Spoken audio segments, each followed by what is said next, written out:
Why, hello there YouTube and welcome to a random review. I'm Random Ross and today I'm reviewing Battle for the Planet of the Apes.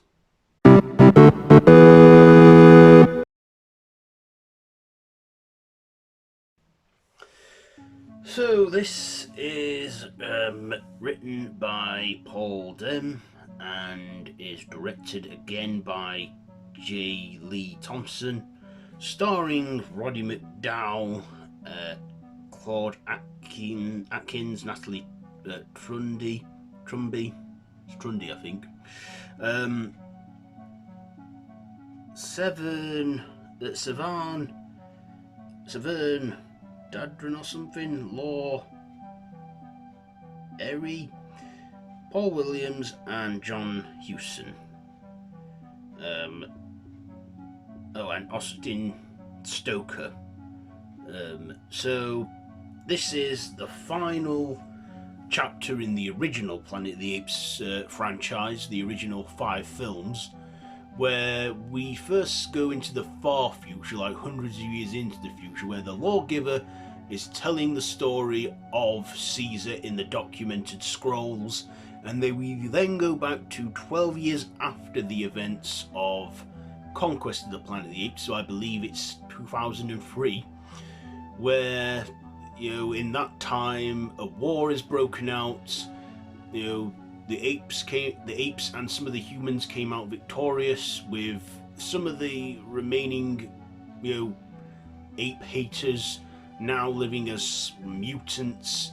After a 12-year peace, Cesar, McDonald and Virgil, an orangutan, decide to venture into what remains of the city to get, I can't remember what it is now, they go there to get something essential. And of course, in that time, a gorilla who is kind of driven mad by power and believes that apes should have guns, ends up killing Caesar's son Cornelius because he overhears him talking about overthrowing Caesar. And this gorilla is called Aldo, played by Claude Atkins. And of course, when Cesar returns, the mutant people have followed him, and then they break out into a big battle where they fight like apes, and basically the prize is what's left of the earth. And of course, Cesar and his apes and the humans win, but of course then Cesar has a bone to pick with Aldo, as he finds out that he killed his son. And after, chasing him up a tree, Aldo plummets to his death. And then they decide to destroy the armory and everything and live in peace. Where at the end, when we go back to the far, far future, it's revealed that the lawgiver has told the story of Caesar differently, because in the original film, the lawgiver was like their god.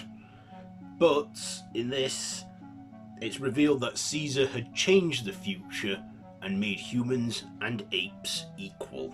And it ends with a lovely shot of Caesar's statue shedding a tear, implying that, in the afterlife he knew he succeeded. So that's the story there. So what did I like about this one? Well, first of all, I like the ending. This was probably the first one that had an uplifting and happy ending. And all the others had a downbeat ending. Like the first one had a shock ending, the second one a dull downbeat ending, and the third one a sad ending, the fourth one a dark ending. This had, a good ending and wrapped up the original saga brilliantly, I thought. So I like the ending. Again, the makeup prosthetics on the apes were good as always. I like the character of Virgil, the orangutan. Of course, McDonald returned, but was not played by the same guy. He was played by Austin Stoker this time. But to be honest, when I first watched it, I couldn't really tell the difference. But I guess he was a good enough replacement then to play McDonald. And of course, Roddy McDowell. This was his swan song, his final outing in the Planet of the Apes movies. Of course, he would go on to play another chimpanzee in the Planet of the Apes series, which I don't think is canon to the films. But yeah, I only ever saw a couple episodes. I never actually seen the full season, the full one season of that series. But yes, Cesar, with his wife Lisa, played by Natalie Trundy, who, of course, this time has lines in it where she speaks. Or in that time as well, all the apes have learned to speak. They're getting educated and stuff. Caesar's running things, and yeah, I liked the visual effects and the sets and the scenery they had for this one as well, especially of the old, like what remains of the old city and the old world. Of course, the final battle, it was done alright, I think, especially when Caesar then shouted, "Now fight like apes!"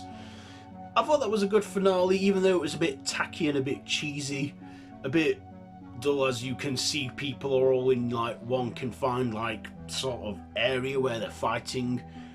But at the end of the day, that was the 70s. It was probably big enough and climactic as it is back then for them, and I thought, yeah, I can get behind that. And I liked that this was, the last Planet of the Apes movie we would get for a very long time. And for a long time it was like that, till the turn of the century, the 2001 remake, which we'll get to eventually. But Battle for the Planet, John Huston playing the lawgiver, despite him having only the smallest screen time out of anyone, being at the very beginning and the very end, he puts up a good performance, especially with all the ape makeup he's got on and that. But yes, this was a good ending to end all the films, and I truly enjoy this one. And yeah, I love that final shot as well, where before we go up to the close-up of Caesar's statue, we see little human kids and little ape kids, listening to the lawgiver's story. It's a nice end. So, ratings. What will I rate this one? I'll give it, I'll give it 5 out of 5. 5 out of 5 for Battle for the Planet of the Apes. So there you go. There is my review for that one. Have you seen it? Let me know down in the comments below if you have. If you like this video, be sure to give it a big thumbs up. Share with your friends, and feel free to subscribe to the channel if you haven't already, and to hit that notification bell. I have been Random Russ, and this has been a random review on Battle for the Planet of the Apes. So yeah, we've gone through the original movies now, so now to go through that 2001 remake, and then the requel trilogy, with Cesar. And then hopefully I should be all ready for Kingdom of the Planet of the Apes. So anyway, yeah, until next time, I bid you all a goodbye, friends, goodbye.